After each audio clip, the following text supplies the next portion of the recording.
Okay, we're doing part 3 of I Will Give You Back Your Health by Dr. Day. Okay, she first of all starts, and by the way, I'm giving you her opinion. I want you to know what she said. This is coming from Dr. Day. These are not all my opinions. I agree with her on many things. I don't agree with her on everything, but I do agree with her on many things.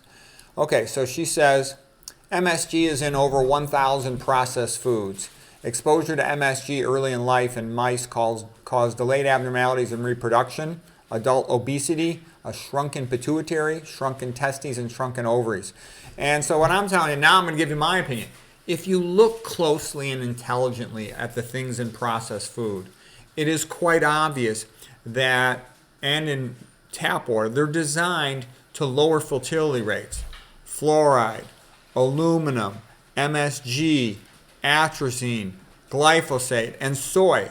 What more do you want, okay? So I know the average public school dummy doesn't get it, but I'm telling you, I don't think it's a coincidence that there are 6 major components of your food and water that are designed to drop fertility rates, okay? So if you want to maintain fertility rates in yourself, in your offspring, it is wise to learn these things and avoid these problems, okay? She continues, soy has been reported to cause thyroid disorders. It's also been reported to cause damage to the female and the male reproductive tract, okay? Fluoride can depress thyroid function. Okay, right there, there's 2 major problems with your thyroid. Fluoride, soy, also fluoride and aluminum cause leaky gut. That puts your thyroid at risk as well. Sunlight, exercise, and adequate hydration help improve thyroid function. Too much stress will elevate your cortisol, and this can decrease conversion of thyroid to its active form, and this is the reason excessive coffee, stress, and corticosteroid medications have a negative effect on thyroid function. The next thing she talks about, Dr. Day, is what causes type 2 diabetes. And she says the cause of type 2 diabetes is very simple. The person is eating too much fat, especially too much animal fat. And that's actually correct, because animal fat is saturated fat, which is the main cause of insulin resistance, okay? And too much refined sugar, and is not exercising enough. High fructose corn syrup can also cause fatty liver, which is diabetes of the liver. Chemotherapy is a WEIP, then ON of mass destruction. She doesn't like chemo. So she had cancer herself, and she studied cancer a lot and come to the opinion that she doesn't like chemo. She says it originated from the stuff from World War I, and it should be shocking to you that something used in that context is being used to treat cancer. How is it possible to make a sick person well by poisoning them? That doesn't make sense at all. Okay, she used to say, you need your immune system to remove the cancer from your body, and the chemo wipes out your immune system, so how could that be a good thing? Okay, so there's obviously more to it than that. She's oversimplifying, but it's still interesting what she says. Okay, she says conventional cancer treatment is a massive and, in her opinion, an expensive FRAUD. A non-treatment that sickens and kills more people than it could ever cure. It can never cure anything because it poisons the body, causing even more disease in the future. She recalled seeing poor outcomes in her clinical career for patients on chemo, and she thought to herself, there must be a better way.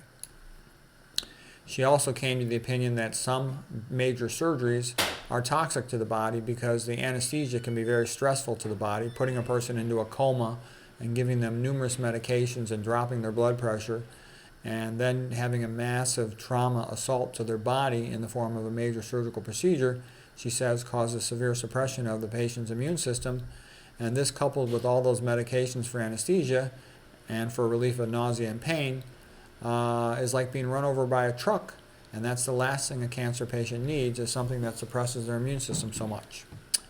That's her opinion. Some other people have been concerned about that too. They thought that the major suppression of the immune system from all of that can let a cancer get out of control. All right, I'm just going to give you her opinions. All these things could generate more debate, but there you go. She says, God promises to heal all our diseases. Psalm 103, verse 3.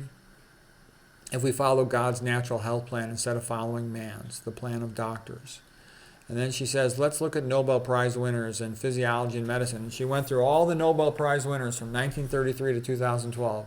And she said, look, only 2 of them discovered anything that actually can cure a disease. Now, I thought this was quite funny. Okay, so, and I'll tell you why this is also kind of funny, kind of sad.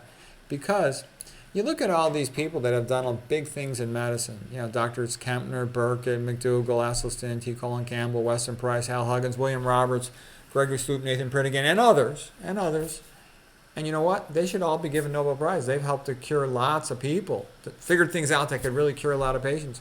But none of them will ever get any recognition. None of them will ever be in the medical textbooks. And that's because the things that they did, there's no money in them. We've already been through this before. If you go to Wikipedia for the guy who figured out coronary artery angioplasty, Andreas Grunzig, all this celebrity publicity, okay? Then you go to somebody like McDougall and all they do is badmouth him, okay? Say he's an extremist of this radical vegan diet. Oh my God. Okay, Deuteronomy chapter 7, verse 11 to 15. If you obey my laws, my commandments, and my decrees, I will keep you free from every disease. So her point is, she's a very devout Christian, and she claims that basically, if you follow what God wanted you to do, his 10 commandments, Jesus teaching Sermon on the Mount, and Genesis 1:29, I put every plant on this earth to be food for you. She says that'll make you as healthy as you could be. Okay?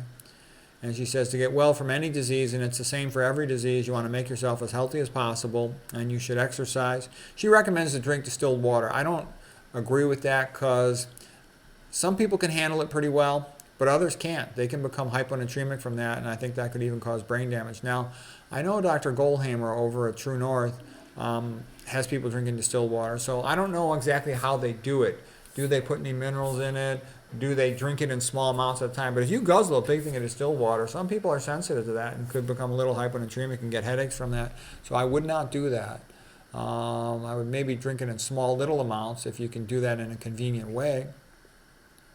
Get your sunlight. That does all kinds of good things for your mitochondria, your vitamin D, your circadian rhythms, etc. Adequate sleep, manage your stress, be religious. Religious people are much healthier than non-religious people. Have an attitude of gratitude, forgive others, be benevolent, eat a vegan diet, 100% organic, unprocessed. You know, try to have a disposition like Christ.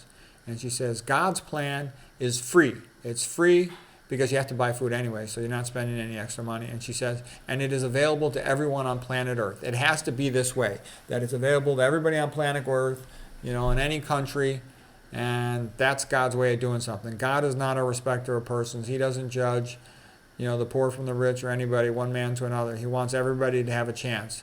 And she says, his way is what we're designed for, going back to Genesis 1:29, and there it is. Eat your plant foods, whole foods like they grow outdoors, and follow his commandments. And she says, you will be as healthy as you can be. Oh, and she says we should follow God's way rather than man's way. And she quotes the Bible, Acts, the book of Acts, chapter 5, verse 29. Okay, so that's it for part 3. Hope you found it helpful. There's a couple more parts to follow.